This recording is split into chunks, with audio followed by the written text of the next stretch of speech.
Hello children, today we will learn the chapter Be a Good Listener from class 5th Maharashtra board. बच्चों, आपको पता है what do you mean by good listener? और यह listener कौन होते हैं?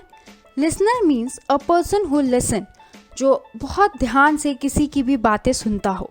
और गुड लिसनर मीन्स कि जब भी आपसे कोई भी बात करता है या कोई भी आपको कुछ समझाता है तो आप उसकी बातें बहुत अच्छे से और आराम से सुनते हैं.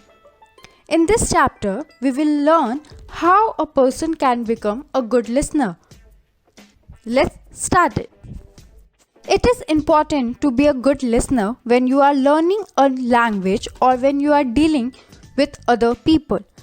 So बच्चों, ये बहुत ज़रूरी है कि आप एक गुड लिसनर रहो जब आप कोई नई लैंग्वेज सीख रहे हो. Suppose you are learning English, तो it's a very important that you should listen what your teacher is saying and how your teacher is saying. आपको हमेशा ध्यान देना चाहिए कि कोई भी न्यू वर्ड्स है, कोई भी न्यू स्पेलिंग है, तो आपका टीचर कैसे उसे प्रोनाउंस कर रहा है या उसका क्या मतलब समझा रहा है. और when you are dealing with other people, और जब आप दूसरे लोगों के साथ डील करते हो.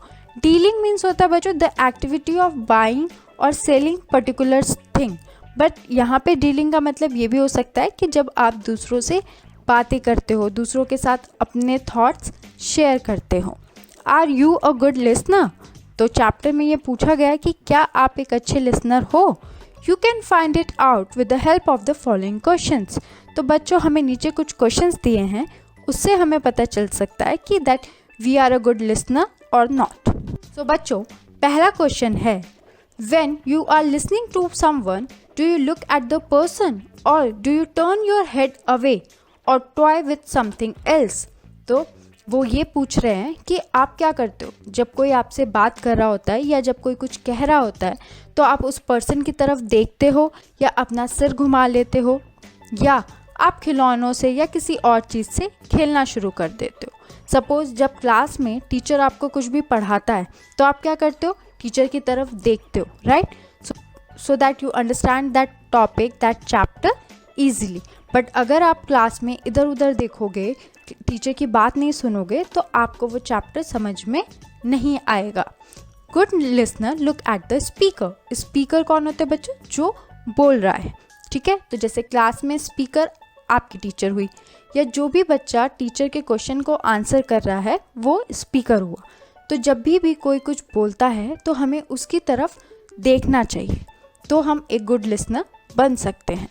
Do you pay attention to what the speaker is saying? Attention means बच्चों ध्यान देना. तो क्या आप ध्यान देते हो कि स्पीकर क्या बोल रहा है? Like you are looking at him but you are not listening what he is saying. आप फिजिकली तो वहाँ पे हो, पर मेंटली अगर आप वहाँ पर नहीं हो तो भी आप क्या हो? आप एक गुड लिसनर नहीं हो. Good listeners pay close attention to the speaker. जो भी गुड लिसनर्स होते हैं वो क्या करते हैं कि जो भी बोल रहा है, जो भी स्पीकर है, उसकी बातों को बहुत ध्यान से सुनते और समझते हैं. Question number 3, do you make any special efforts to understand the speaker? Efforts means प्रयास, कोशिश.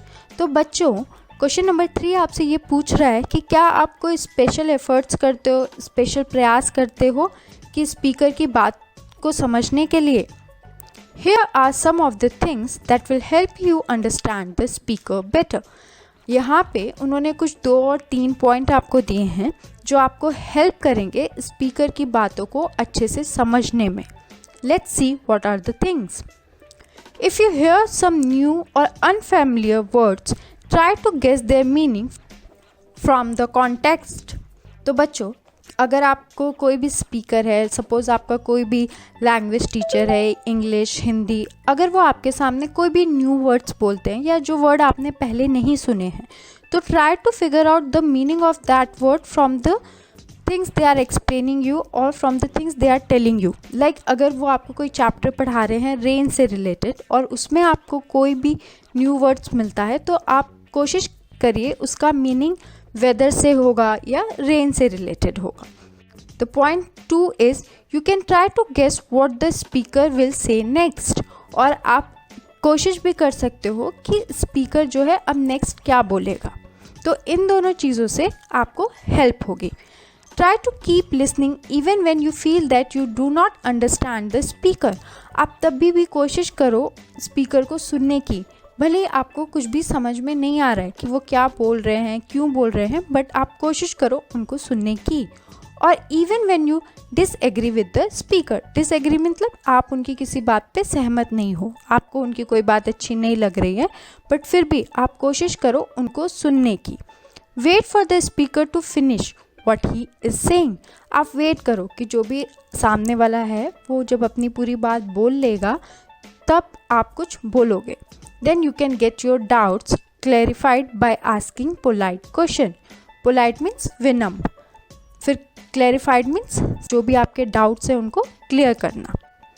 तो क्या है कि इस पॉइंट में ये बोला है कि आप वेट करो जब तक जो भी आपका स्पीकर है, जो भी आपका टीचर है या जो भी आपका फ्रेंड है, कोई भी है, जो भी आपसे कुछ भी बोल रहा है, आपको शुरू में उसकी बातें समझ में नहीं आ रही हैं या आप उसकी बातों से एग्री नहीं होते हो, फिर भी उसको उसकी बात को ख़त्म करने दो.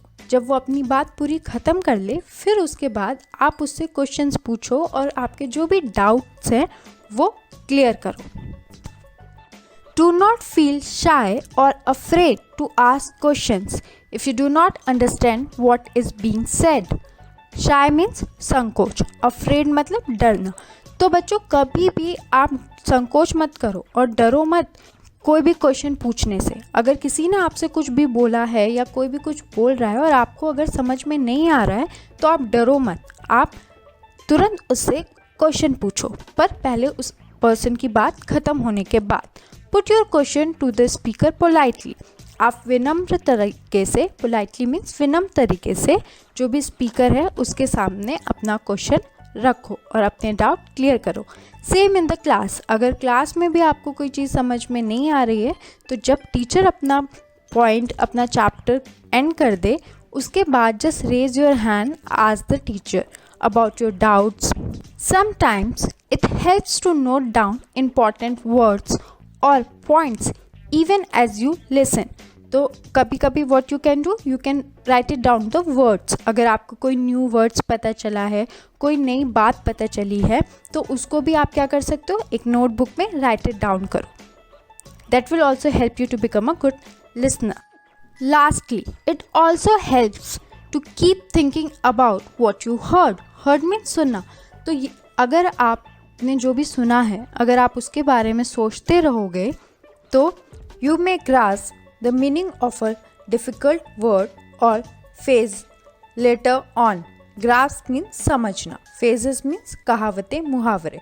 तो बच्चों जो भी आपने नई बातें सुनी हैं, समझी हैं, अगर आप उनके बारे में सोचते रहोगे तो थोड़ी टाइम के बाद आपको वो डिफ़िकल्ट वर्ड्स और वो डिफ़िकल्ट मुहावरे समझ में आने लगेंगे. Children, if you have any doubt related to this chapter, kindly write it down in comment box.